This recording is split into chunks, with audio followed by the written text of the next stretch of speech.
اور خود کہنا چاہیے کہ اس کو عدالت میں لیا جائے اور اس کو ایز ایویڈنس لیا جائے اور اس کو یا ریجیکٹ کیا جائے، اور وہ تیار ہیں اس کے لیے کہ اس کی فورینسک ایویڈنس ریکارڈ ہو اور اس کے اوپر پوری تفتیش ہو۔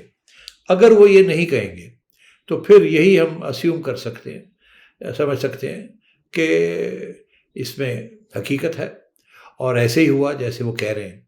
اور عائشہ، آپ کو یاد ہوگا یہ پہلی بار نہیں ہے کہ کوئی جج اس قسم کی بات کو قبول کر رہے ہیں یا اس کی طرف اشارہ ہو رہا ہے۔ جسٹس صدیقی کا کیس آپ کے سامنے ہے، وہ رو پٹے ہیں کہ میرے ساتھ آ کے ایسے ہوئی باتیں، یہ ہوا وہ ہوا، ایفیڈیوٹ بھی دی ہے انہوں نے، سپریم جوڈیشل کاؤنسل میں بھی وہ گئے ہیں اور ان کی بات سننے کے لیے کوئی تیار نہیں ہے۔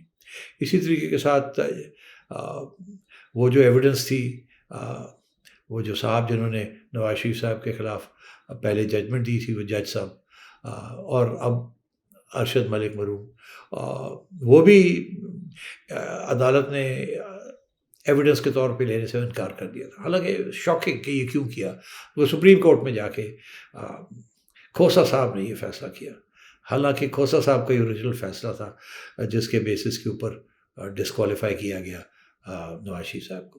تو ہم یہی چاہیں گے کہ دودھ کا دودھ اور پانی کا پانی ہو جائے۔ جن لوگوں کے اوپر الزام لگ رہے ہیں وہ کھڑے ہو کے ان کا جواب دیں اور عدالتوں میں جواب دیں، اور عدالتیں بھی کھڑے ہو کے سنیں ان کی باتیں، وہ کیا کہہ رہے ہیں، اور اپوزیشن کی بات بھی سنیں، لیڈر آف دی اپوزیشن کی بھی بات بھی سنیں، اور پریزیڈنٹ آف نون لیگ کی بات بھی سنیں، مریم نواز شریف کی بات بھی سنیں۔ اس کے بعد جو بھی فیصلہ کرنا ہے کر لیں۔ ہمیں عادت پڑی ہوئی ہے کچھ ناگزیر فیصلوں کی تاریخ میں کہ ہمیں پتہ ہوتا ہے کہ یہ فیصلہ جو ہے بڑا مشکل ہے عدالتوں کے لیے کھڑے ہو کے یہ دینا، مگر پھر بھی ہم یہ چاہیں گے کہ یہاں بھی وہ کھڑے ہو کے جو بھی فیصلہ کرنا ہے وہ دیں، پھر بعد میں تاریخ ان کو جج کرے گی، جج دا ججز جسے کہتے ہیں۔ لیکن حساب کہاں سے لیا جائے گا؟ پہلا پتھر سیٹھی صاحب کہاں سے آئے گا؟ اب آپ دیکھیں ارشد ملک مرحوم، ان کی ویڈیو کا آپ نے حوالہ دیا، اس کے بعد پچھلے ہفتے ہی ہم نے ایک ایفیڈیوٹ کی بات کی، جو چیف جج ہیں گلگت بلتستان کے، ان کا ایفیڈیوٹ سامنے آیا، اس کے بعد اب یہ آڈیو لیک ہوئی۔ عدلیہ تو انڈر پریشر ہوگی، اس بات کا تعین کیسے ہوگا کہ آنے والے دنوں میں جو فیصلے ہوں گے وہ کسی پریشر کے تحت نہیں دیے جائیں گے؟ بے شک نون لیگ کا کیس مضبوط بھی ہوا ہے۔ آپ صحیح کہہ رہی ہیں، کیسے پتہ چلے گا کہ فیصلے انڈر پریشر لیے جا رہے ہیں یا نہیں لیے جا رہے؟ تو اسی قسم کی باتیں نکلیں گی نا عائشہ، کہیں نہ کہیں کوئی ریکارڈنگ ہو جائے گی، کہیں نہ کہیں کوئی جج جو ہے وہ سن لے گا بات، کہیں نہ کہیں آگے جا کے بات باہر نکلے گی۔ اب کب نکلتی ہے اور کیسے نکلتی ہے یہ تو جن لوگوں نے نکالنی ہوتی ہے وہ پھر اپنا ٹائم چوز کرتے ہیں، ظاہر ہے اس کو فار میکسیمم امپیکٹ۔ اب یہ جو بات ہے جو کہ x chief justice Gilgit Baltistan نے 3 سال کے بعد یہ بات کی ہے یا 2 سال کے بعد، ظاہر ہے کہ یہ ان کو پتہ تھا اور انہوں نے یہ بات ضرور بتائی ہوگی اپوزیشن والوں کو کہ ایسے ہوا تھا۔ ہو سکتا ہے انہوں نے نواز شریف صاحب کو بھی بتائی ہو، اور ہو سکتا ہے پھر جن کو انہوں نے یہ بتائی انہوں نے کہا ہو ابھی وقت نہیں ہے، اس کو باہر نکالنے کا وقت آئے گا جب ہمارے پیچھے ہوا ہوگی کسی قسم کی، اور یہ حکومت جو ہے اور یہ اسٹیبلشمنٹ جو ہے یہ بدنام ہو چکی ہوگی، تو پھر وقت آئے گا ایک اور دھکا دینے کا، دیوار کو گرانے کا۔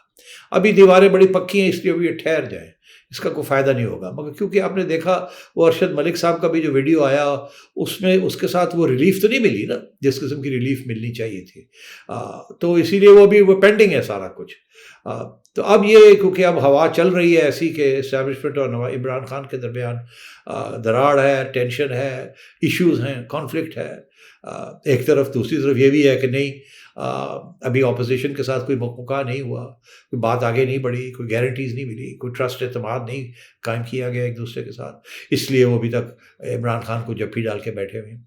تو اب یہ جو ایک بات آئی ہے، کیونکہ نواز شریف اور مریم نے بات کرنی بند کر دی ہے، مگر اب جنرل فیض تو الگ ہو گئے، وہ تو اب ISI میں نہیں رہے، وہ تو 11 کور میں چلے گئے اور ہینڈ اوور ٹیک اوور بھی ہو گیا۔ میں نے تصویر بھی دیکھی ہے، بڑی اچھی تصویر تھی جنرل فیض کی، بڑے خوش لگ رہے تھے یونیفارم میں۔ پہلے تو میں نے پہچانا نہیں کیونکہ سوٹ کے اندر وہ بڑے ٹائٹ لگتے تھے، اور ابھی وہ اپنے یونیفارم کے اندر تھوڑے سے زیادہ ایکسپینسو لگ رہے ہیں۔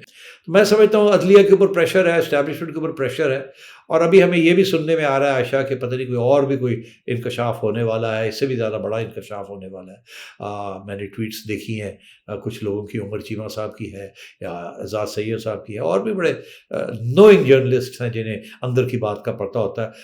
میرے پاس تو چھوٹی سی چڑیا ہے، ان کے پاس تو چڑے ہیں۔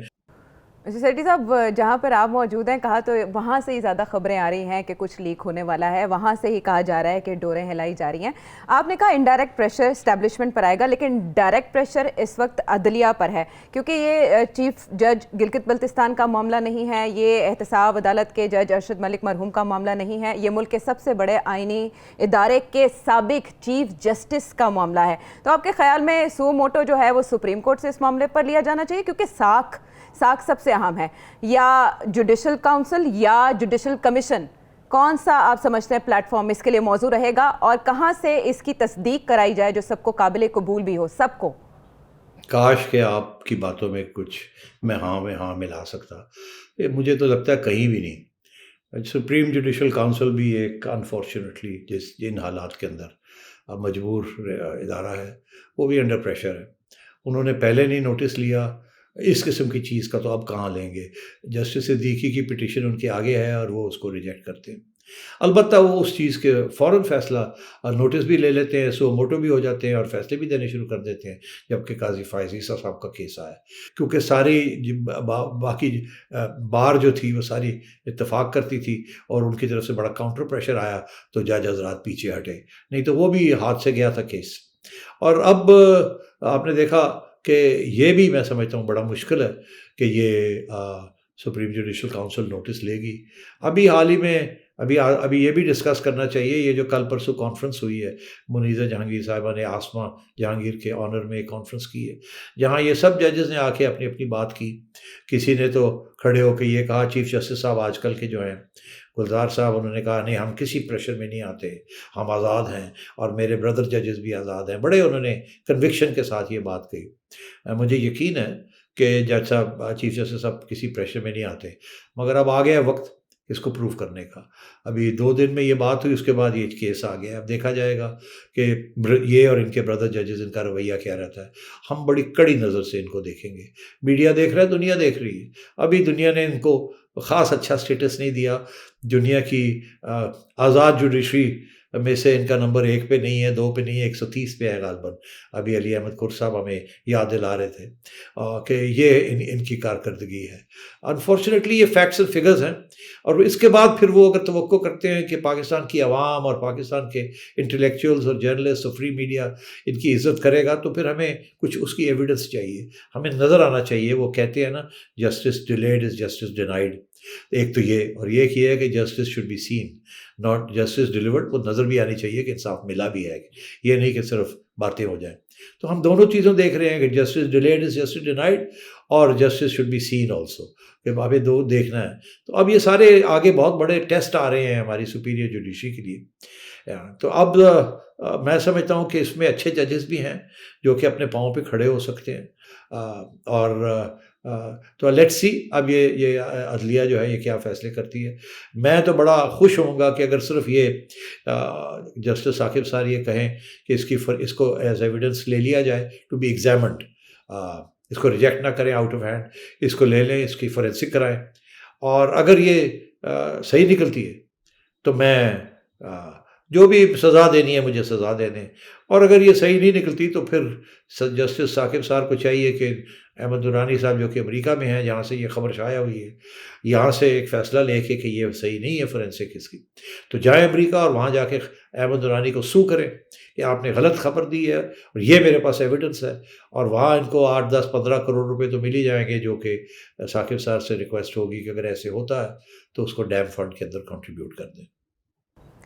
ٹھیک ہے سیٹھی صاحب, بہرحال معاملہ اس قدر اہم ہے اور اب آنے والے دنوں میں ہم دیکھیں گے کہ فریقین میں سے کون کون اس معاملے کو آگے لے کر جاتا ہے. خبر یہ بھی آئی تھی کہ FIA سائبر کرائم میں شاید رپورٹ کیا جائے, پھر اس کی بھی تردید ہو گئی. تصدیق اور تردید کا یہ سلسلہ جاری ہے, لیکن سیٹھی صاحب ہمیں پہلے ہی بتا چکے تھے کہ آنے والے دنوں میں عدلیہ ان فوکس رہے گی اور ایسا ہی ہو رہا ہے. بریک کے بعد آتے ہیں واپس.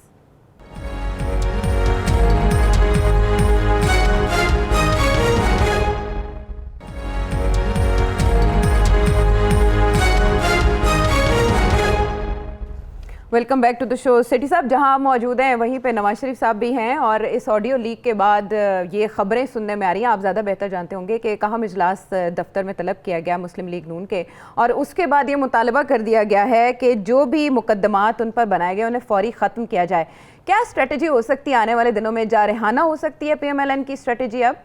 جی ہاں بالکل، جیسے میں نے عرض کیا کہ ہوا چل رہی ہے PML نون کے حق میں 3 سال 4 سال 5 سال کے بعد، اور اس کی وجہ یہی ہے کہ بڑی ٹینشن ہے between Imran Khan and GHQ، تو اس لیے یہ لوگ اب اس کا فائدہ اٹھانا چاہ رہے ہیں، اور سیاسی لوگ ہیں کیوں نہ فائدہ اٹھائیں، ان کے اپوزیشن نے بھی تو اسی قسم کی چیز کا فائدہ اٹھایا تھا۔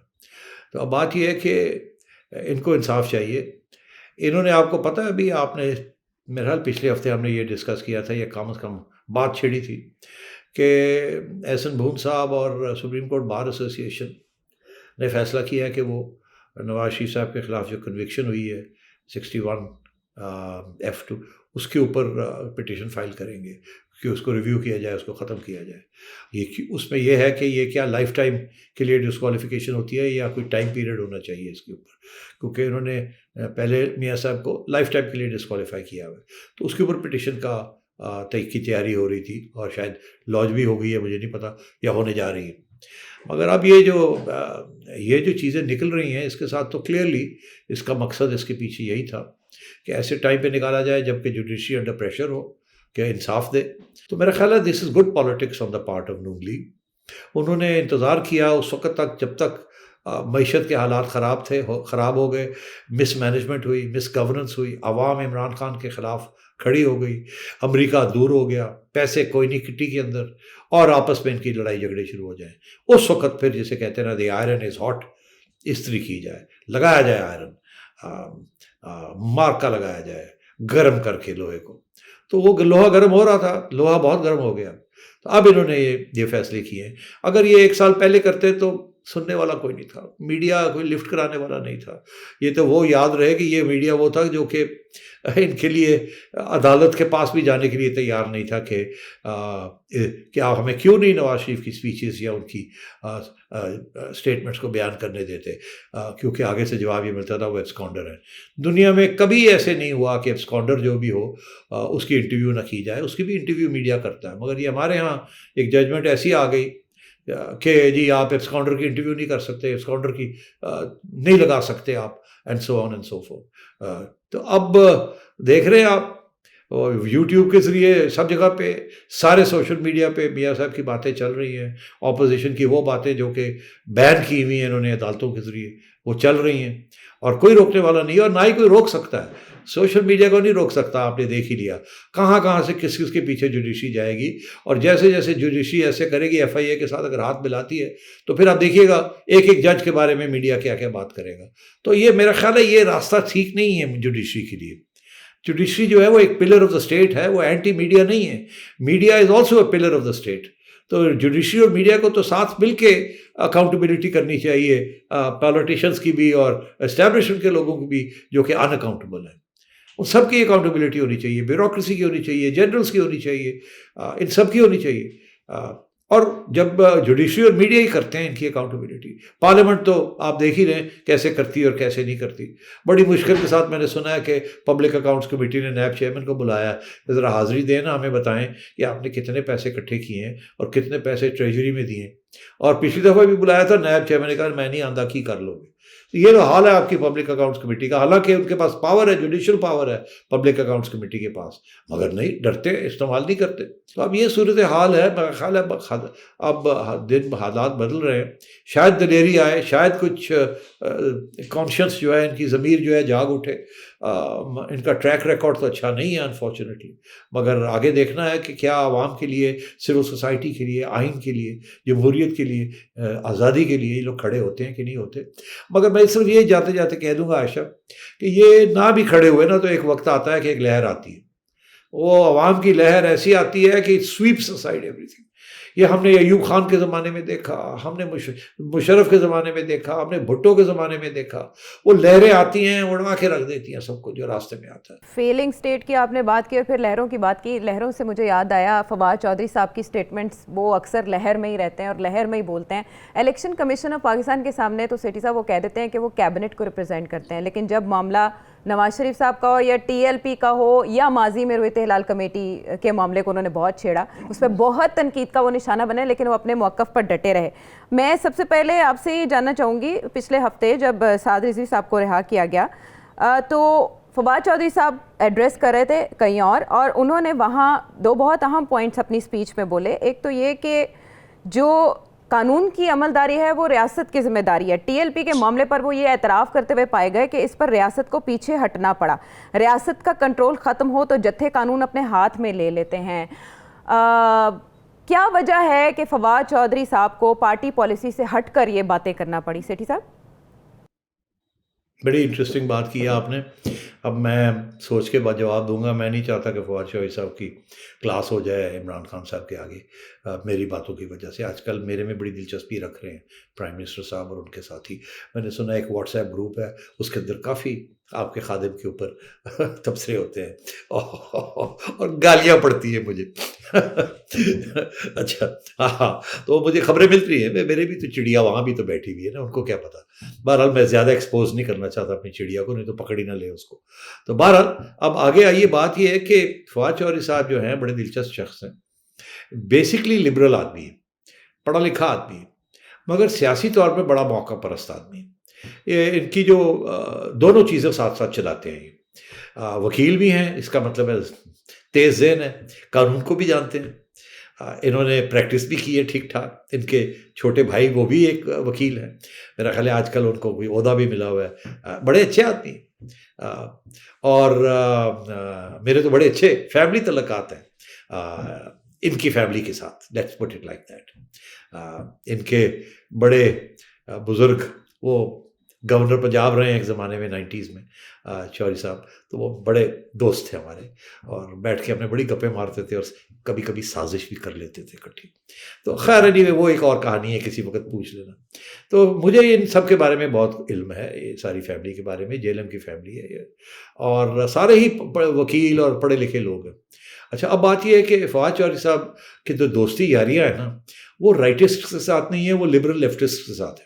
وہیں اٹھتے بیٹھتے ہیں, اٹھتے ہیں بیٹھتے ہیں اور گپے مارتے ہیں جب ان کو موقع ملتا ہے, اور وہ رائٹسٹ کے ساتھ بیٹھ کے ان کی گزارا نہیں ہے. مگر اب وہ انفارچونیٹلی ایک فاشسٹ اور رائٹسٹ پارٹی میں چلے گئے ہیں, اور وہاں پھر ان کو ظاہر ہز ماسٹرز وائس بننا پڑتا ہے.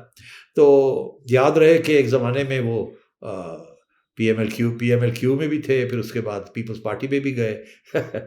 نون لیگ کے ساتھ بھی کافی ان کے تعلقات رہے ہیں, اور پھر اب پی ٹی آئی میں بھی ہے.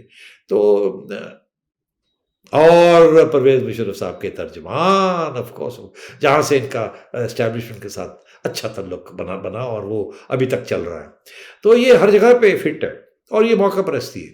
تو اب وہ کیونکہ وہ کچھ ایسی چیزیں ہوتی ہیں کابینہ کے اندر ہمیں پتہ نہیں چلتا, مگر وہاں شاید جو جب ڈسکشن ہوتی ہے تو یہ شاید کہتے ہو نہیں جی ایسے ایسے ایسے, مگر وہاں میجورٹی اوپینین ہے کہ نہیں ایسے نہیں, یہ کرنا ہے, پہ جاؤ, یہ کر دو, وہ کر دو. تو ان کی انفارچونیٹلی بدقسمتی ہے کہ ہی از دا اسپوکس مین. اب میرا اپنا جو خیال ہے کہ he didn't want to be in the information ministry. انہوں نے بڑی کوشش کی کہ مجھے یہاں سے مجھے انفارمیشن میں مت ڈالیں. تو اس لیے پھر ایک وقت آیا کہ انہوں نے شبلی فراز صاحب کو ڈال دیا, اور ان کو سائنس اینڈ ٹیکنالوجی میں. وہاں بھی انہوں نے مفتی منیب وغیرہ کے ساتھ جھڑپیں لی, اور moon sighting and so on and so forth, کیونکہ لبرل آدمی ہے, سائنٹیفک آدمی ہے, ان کو پتہ ہے سائنس کیا ہے, ترقی کیا ہے. انہوں نے ابھی حال ہی میں جو باتیں کی ہیں وہ بالکل 100% صحیح ہیں کہ ریاست جو ہے وہ کبھی بھی اس قسم کی بلیک میل میں اس کو نہیں آنا چاہیے. ریاست کے پاس مونوپلی ہونی چاہیے آف وائلنس, اور یہی ہر ماڈرن اسٹیٹ کا یہی اصول ہے. اور اس قسم کی black mailing tactics from militant religious lobbies کے انڈر پریشر نہیں آنا چاہیے. آپ کو یاد ہوگا کہ جو پہلی کابینہ نے جو پوزیشن لی تھی وہ یہی پوزیشن تھی. عمران خان صاحب کی اپنی پوزیشن یہ تھی کہ ہم نہیں ہٹتے, وی ول اسٹینڈ فرم. اور فواد چودھری صاحب اس وقت بھی بالکل اس قسم کی بات کی. مگر جب پھر عمران خان صاحب نے یو ٹرن لی, کیونکہ میرا خیال ہے اس وقت اسٹیبلشمنٹ عمران خان صاحب کے ساتھ کھڑی نہیں تھی. عمران خان صاحب تو چاہتے تھے کہ اسٹیبلشمنٹ روکے ٹی ایل پی کو. اسٹیبلشمنٹ نے یہ ایک فیصلہ کیا کہ نہیں, یہ ٹھیک نہیں ہے ان کے ساتھ کوئی تشدد کرنا, نیگوسیشن کے ذریعے ہمیں بات چیت کو ٹھنڈا کرنا چاہیے. تو جب نیگوسیشن کی اور یو ٹرن لی تو پھر عمران خان صاحب کو بھی یو ٹرن لینی پڑ گئی اور فواد چودھری صاحب کو بھی یو ٹرن لینی پڑ گئی. تو یہ اس قسم کی صورتحال ہے. اب آپ نے دیکھا فواد چوہدری صاحب نے الیکشن کمیشن کے آگے بھی جا کے اسی قسم کی یو ٹرن لی. پہلے انہوں نے دھنا کے اعظم سواتی صاحب کے ساتھ اڑا کے رکھ دیا الیکشن کمیشن کو, بالکل توہین کی, کوئی دو باتیں رائے نہیں ہے اس کے بارے میں. اس کے بعد جب انہوں نے بلا لیا تو وہاں جا کے سوری کر دیا اور کہا کہ میں کیا کرتا, مجھے تو کابینہ کے جو انسٹرکشن ہوتے ہیں میں وہ کرتا ہوں. اشارہ یہی کیا کہ جی آئی ایم سوری بٹ میں مجبور ہوں. بٹ آبویسلی وہ اپوزیشن ڈزنٹ لائک ہم, بیکاز وہ تو خیر اپوزیشن کے ساتھ جو کرتے ہیں اور جو زبان استعمال کرتے ہیں, مطلب وہ بھی تو ایک اور الگ بات ہے. But that's his job. اور میں کہہ رہا تھا یہ تو چاہتے تھے کہ ان کو لا منسٹر بنایا جاتے ہیں یا ان کو انٹیریئر منسٹر بنایا جاتے ہیں, مگر ان کو عمران خان کہتے ہیں نہیں یو آر ویری گڈ. وہ کہ میرا خیال ہے کہ وہاں کابینہ کے اندر عمران خان صاحب انہی کو پسند کرتے ہیں جو خان صاحب کے آرڈرز کے اوپر اسٹرکٹ امپلیمنٹیشن کریں. تو میرا خیال ہے چوہدری صاحب اسٹرکٹ امپلیمنٹیشن کر کے خان صاحب کو کہتے ہیں آرڈر امپلیمنٹڈ. آپ نے جو زبان استعمال کی تھی وہی کی, اڑا کے رکھ دیا, کر دیا. او خان صاحب کہنے رہے well done well done well done. لیکن جہاں بھی رہے وہ کمال کرتے رہے ہیں. سیٹھی صاحب آپ کو یاد ہوگا جب سائنس اینڈ ٹیکنالوجی کے وزیر تھے تو روئے طیب بنا لی تھی اور اس وقت سائنس اینڈ ٹیکنالوجی کی وزارت نے صحیح معنوں میں کام کیا تھا. خیر آپ نے اچھا خاصا بیان کر دیا ان کا کہاں سے کیسا تعلق رہا اور اب وہ کہاں ہیں اور کیا کرنے والے ہیں. بریک کے بعد ہم واپس آئیں گے.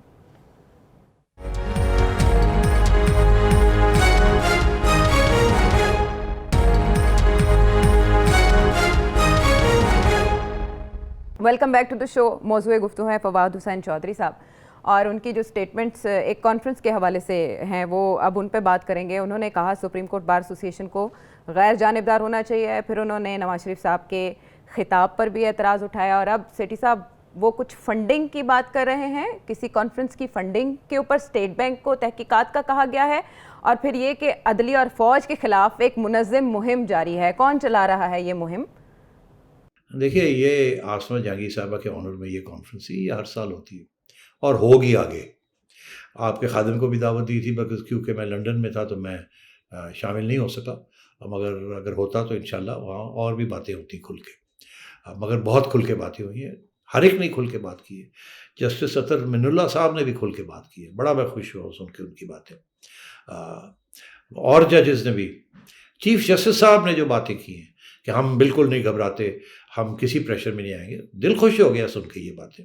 مگر پھر دوسری طرف سے علی احمد قر صاحب اور بار کے لوگ اور انڈیپینڈنٹ جرنلسٹ وہ لگے ہوئے ہیں کہ جی جوڈیشری جو ہے وہ کمپرومائز ہو چکی ہے, آزاد نہیں رہی اور بڑے غلط فیصلے دے رہی ہے, پریشر میں آ رہی ہے, and so on and so fourth. تو میں سمجھتا ہوں کہ آپ نے پوچھا کون چلا رہا ہے یہ مہم, یہ لائرز چلا رہے ہیں, جرنلسٹ چلا رہے ہیں, ہیومن رائٹس والے چلا رہے ہیں, جمہوریت پسند لوگ چلا رہے ہیں, سول سوسائٹی چلا رہی ہے, یہ وہ لوگ چلا رہے ہیں یہ مہم. اور اس میں کوئی اب شک نہیں رہنا چاہیے کہ عوام کی اس وقت نمائندگی یہی لوگ کر رہے ہیں, حکومت نہیں کر رہی کلیئرلی. اور نواز شریف صاحب کی شمولیت بڑی امپورٹنٹ تھی بیکاز اس وقت نون لیگ کی عوام کی حمایت نون لیگ کے لیے. تو آل سیٹ اینڈ ڈن یہ کانفرنس بڑی ٹائملی کانفرنس تھی. اس نے بھی یہ بات کہی ہے کہ ہم پتہ کریں گے کہ یہ ہوٹل کے ایکسپینسز اور یہ جو ساری فنڈنگ جو ہوئی ہے جہاں یہ ہوئی ہے یہ کانفرنس کہ جی یہ ان کے پیسے پتہ کریں گے کہاں سے. ارے بھائی آپ کو اسٹیٹ بینک کو کہنے کی کوئی ضرورت نہیں ہے, آپ اس این جی او کو پوچھیں, آپ ان کے این جی او کو فنڈنگ جہاں سے آتی ہے وہ کوئی چھپی ہوئی بات تو نہیں ہے, یہ کہاں سے فنڈز کلیکٹ ہوتے ہیں. جو بھی این جی اوز ہیں they are all monitored and regulated by you people. آپ کی آئی بی, آپ کی ایف آئی اے, آپ کی انٹیریئر منسٹری ایک ایک چیز ان کے بارے میں جانتی ہے. تو آپ کو اسٹیٹ بینک سے رابطہ کرنے کی کیا ضرورت ہے؟ اگر کوئی فنڈنگ آئی ہے تو یہیں سے آئی ہوگی, اسلام آباد سے ہی آئی ہوگی. اور اگر یہ ہیومن رائٹس کی کانفرنس ہے, کیونکہ آسمہ جہانگیر صاحبہ بہت بڑی ہیومن رائٹس کی ڈیفینڈر تھی, یونائٹڈ نیشنز کے لیے انہوں نے کام کیا تھا, ہیومن رائٹس کے لیے دنیا کی ایکنالجمنٹ تھی. ایک دفعہ تو ان کو نوبل پرائز کے لیے بھی نامینیٹ کیا گیا تھا. تو ایسی کوئی بات نہیں ہے. ایچ آر سی پی جو ہے human rights commission of Pakistan, وہ بھی ایک بہت بڑا ادارہ ہے, اس کی بھی فنڈنگ آپ کو پتہ ہے کہاں سے آتی ہے کہاں سے نہیں آتی. دنیا میں بہت سے ادارے ہیں جو ہیومن رائٹس آرگنائزیشنز کو فنڈ کرتے ہیں.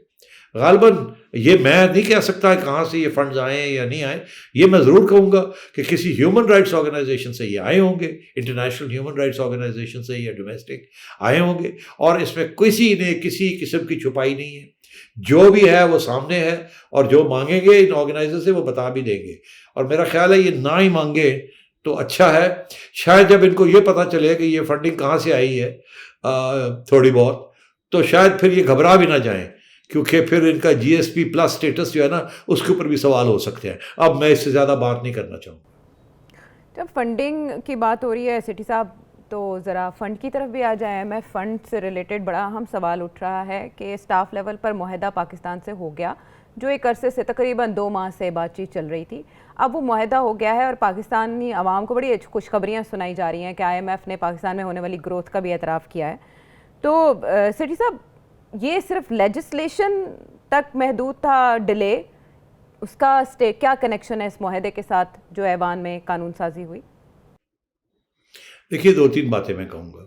پہلی بات یہ ہے کہ میری اطلاع کے مطابق اسٹیٹ بینک کی اٹانومی کے اوپر کوئی قانون سازی نہیں ہوئی. جو وہاں ہوا ہے وہ سم ادر بل جس کا تعلق منی بل کے ساتھ ہے یا اسٹیٹ بینک کے ساتھ ہے یا بزنس رولز کے ساتھ ہے. یہ اسٹیٹ بینک کی اٹانومی کا جو بل ہے وہ ابھی تک پڑا ہوا ہے، ابھی تک اس کے اوپر کام ہو رہا ہے، وہ پریزنٹ نہیں ہوا. پہلی بات تو یہ غلط فہمی دور ہونی چاہیے. دوسری بات بڑی اہم ہے کہ جو بیان آیا ہے آئی ایم ایف کی طرف سے، میں بڑے غور سے میں نے دیکھا، انہوں نے بڑے پیار کے ساتھ شروع میں ہی بڑا واضح کر دیا ایک چھوٹی سی بات لکھ کے کہ آئی ایم ایف کے اگریمنٹ ہو گئی ہے پاکستان حکومت کے ساتھ کہ وہ جو اگریمنٹ ہوئی ہے اس کو وہ آگے بڑھائیں گے اپنے ڈائریکٹرز کے پاس اپروول کے لیے. مگر ساتھ یہ بھی لکھ دیا ہے کہ ابھی کچھ پینڈنگ ایشوز ہیں، جب وہ پینڈنگ ایشوز پورے ہوں گے تو پھر ہم آگے بڑھائیں گے. مجھے ایسے لگتا ہے کہ ابھی پینڈنگ ایشوز کے اندر اشارے تو ہیں، کچھ ٹیکس کے معاملے ہیں، کچھ اسٹیٹ بینک کی اٹانومی بل کے بارے میں ہیں، یہ ساری چیزیں چل رہی ہیں. ابھی تک اس کے اوپر اگریمنٹ نہیں ہوئی. پریشر بہت تھا حکومت پاکستان کی طرف سے. اسٹاک مارکیٹ ابھی نیلی 800-900 پوائنٹس گر گئی ہے، پھر روپیہ جو ہے اور کمزور ہو رہا ہے. وہ جو گروتھ چل رہی تھی وہ بھی اب بند ہو رہی ہے. تو ان کی طرف سے بڑا پریشر تھا کہ جی تباہی ہو رہی ہے، مارے جائیں گے، آپ کچھ تو بیان دیں، ہم تو کہ ہمارے حق میں کوئی بیان دے دیں، آگے جا کے کر لیں گے، مگر ابھی تو کوئی بیان دیں. تو میرا خیال ہے انہوں نے پھر یہ بیان دیا کہ ہاں انہوں نے بہت سی چیزیں کر دی ہیں جو ان کو کرنے کو کہا تھا، بڑی اچھے بچے ہیں یہ، مگر اور ہم بالکل آگے اپنے ڈائریکٹرز کے پاس ان کا کیس بھیج رہے ہیں، مگر ابھی ہوم ورک میں 1-2 چیزیں رہ گئی ہیں، وہ جیسے ہی ہوں گی تو ہم پھر وہ کر دیں گے. تو یہ لوگ بھول رہے ہیں کہ انہوں نے اندر یہ لکھ دیا ہے پینڈنگ سم آؤٹ اسٹینڈنگ ایشوز، یہ لفظ ہے ان کے. تو وہ پینڈنگ ایشوز جو ہیں وہ میں آپ کو بتا دیتا ہوں، ٹیکس میٹرز ہیں، پیٹرول جس کا تعلق قیمتوں کے ساتھ ہے اور ٹیکسز کے ساتھ ہے، اور پیٹرولیم بجلی قیمتیں بڑھائیں اور کریں جو رک گئی ہیں ابھی، اور پھر اسٹیٹ بینک کی بل کے ساتھ ہے جو ابھی تک پاس نہیں ہوا. تو یہ تو میں نے دوسری بات کہنی تھی آپ کو کہ ابھی کوئی خوشیاں منانے کی ضرورت نہیں ہے. میں آج آپ کو ایک بریکنگ نیوز دے رہا ہوں اور آپ ضرور اس کو ہائی لائٹ کیجیے گا. افسوس کہ میں آخر میں آپ کو یہ دے رہا ہوں بیکاز آپ نے سوال پوچھ ہی لیا. میری چڑیا کے مطابق سعودی عربیہ نے ابھی تک آپ کو وہ پیسے نہیں دیے جو انہوں نے کہا تھا کہ آپ کو ہم دے رہے ہیں. آپ کو یاد ہوگا بڑے یہاں ڈھول بجے تھے اور ڈانس ہوا تھا اور شور شرابہ، واہ جی واہ سعودی عربیہ کے ساتھ ہمارے تعلق اچھے ہو گئے ہیں، سعودی عربیہ نے ہمیں پیسے دے دیے ہیں. یہاں تک کہ میں نے یہ کہا تھا کہ وہ نوٹیفیکیشن آنا تھا تو پھر سعودی عربیہ نے اناؤنسمنٹ کی تھی. اب میں آپ کو یہ کہہ چلوں کہ اب 3 ہفتے ہونے جا رہے ہیں، ابھی تک وہ پیسے نہیں آئے ہیں اور سعودیز نے وہ پیسے روکے ہوئے ہیں. اور وہی جو ڈیفرڈ آئل فیسلٹی تھی اس کے اوپر بھی بات چیت چل رہی ہے. تو وہ جو ڈپازٹ آنی تھی اسٹیٹ بینک کے اندر وہ ابھی تک نہیں آئی، جس کی وجہ سے آپ کو اور سخت اس وقت دشواری ہے اسٹیٹ بینک والوں کو کہ اب ہم کیا کریں، ہمارے ریزروز گر رہے ہیں کیونکہ ہمیں پیمنٹس کر رہی ہیں. اور آپ کا حال یہ ہے کہ آپ کے ایکسپورٹس بڑھ نہیں رہے ہیں، آپ کے امپورٹس جو ہے وہ کم نہیں ہو رہے، گیپ بڑھتا جا رہا ہے یا بڑھ گیا ہے، اور پیسے نہیں ہیں آپ کے پاس. لوگوں کے قرضے بھی دیں، لوگوں کے خرچے بھی پورے کریں اور غریبوں کا بھی خیال کریں اور اس کے ساتھ ساتھ روپے کو مضبوط بھی کریں. تو یہ صورتحال ہے، بالکل مایوسی کا حال ہے. اور یہ جو خبریں چلتی ہیں یہ اسی لیے چلائی جاتی ہیں تاکہ کچھ تھوڑی بہت لوگوں کو اتنی مایوسی نہ ہو. بہرحال ہمیں حکومتی وزراء اور حکومت کی جانب سے تو اچھی خبریں سنائی جا رہی ہیں کہ معیشت سٹیبل ہو گئی ہے. جو مشکلات لاحق ہیں سیٹھی صاحب نے ان کی نشاندہی کر دی. اب ٹیلی ویژن اسکرین پر آپ کے سامنے نمبر ہے، سیٹھی صاحب سے اپنا سوال پوچھیے، ہم تک اپنا فیڈ بیک بھی پہنچائیے. اگلے پروگرام تک کے لیے اللہ نگہبان.